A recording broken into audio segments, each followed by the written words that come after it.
15-20 গরু মাছ দিবে অত পাগলি নাই কর তা ঠিক পা গুলো একবারে সোজা, হ্যাঁ একবারে স্ট্রেট পা,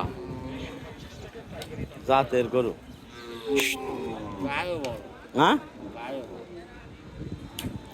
বয়স 14-15 মাস হবে কি না মাছ চিনি ভাই এরকম না, আইডিয়া করে। আমরা হ্যাঁ বাচ্চা একবার 100 আমি টার্গেট করছি 150 গরু 10 টাকা হলো পার দিলে 150-র উপরে। হ্যাঁ 10 টাকা হলো পার কত 150 এখন 150-র উপরে আইডিয়া করতেছে ভাই, কখনো সকালে 150-র উপরে কিনা 10 টাকা হলো জিনিসও।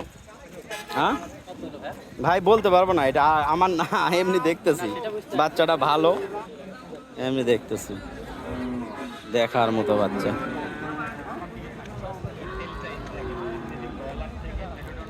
খালি গরু হলে হবে না, গরুর জাত হইতে হবে, খালি বডি হইলে হবে না, মানে ওর জাত যদি ভালো হয় তাহলেই না ও ওয়েট গেইন করবে। এই গরুটা কিন্তু একবারে ফার্স্ট ক্লাস, অনেক বড় হবে, বয়স এরকমই 14-15 মাস এরকম। ব্যাপারীরা কিনছে এটা। আমি